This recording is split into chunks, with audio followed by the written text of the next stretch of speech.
زي فئة الأديرة. الأديرة المرأة اللي جواتها هرمونات أنثوية وهي على شكل رجل، أصلا هي شكلها مو شكل رجل، بس هي جوا عندها هرمونات أنثوية وعندها كيد نساء. أقسم بالله أنا ما شفته بنسوان، ما شفته بنسوان. مكيودة مكيودة غيورة، مكيودة غيورة، عندها كيد وعندها سواد وعندها حقد. أنا ما شفت زي كيدك قصدي، سوري، لأنك أديرة مرة.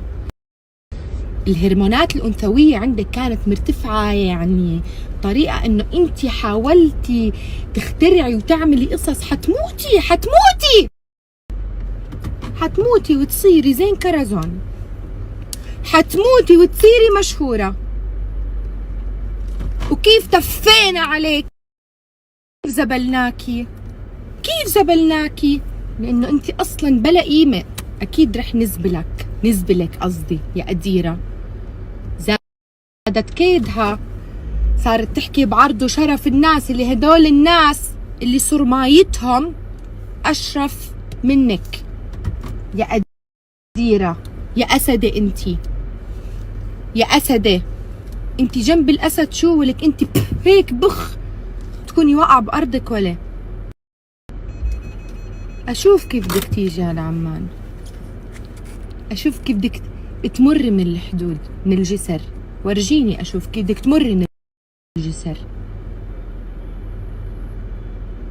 ما يغركم مرات السكوت، الواحد لما بيسكت انه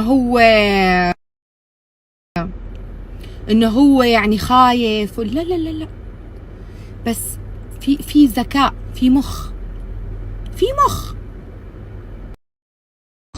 عند البني آدم. مش زيك أنا يا أديرة، مو زيك أنا بدي ألف أجيب فولورز ومتابعين على حساب شرف الناس وحكي الناس.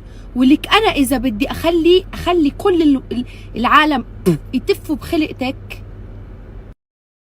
أنت عارفة شو إلك عندي، أنت عارفة. بس أنا كتير أرقى وأنظف، وعندي مخافة الله جواتي. بس أنا بذكائي أول إشي باخد حقي بالقانون. أنا جرائم إلكترونية. أنا لما يكون عندي حق مع حدا، أنا يا عمي إلي حق عند حدا، بروح باخده بالقانون.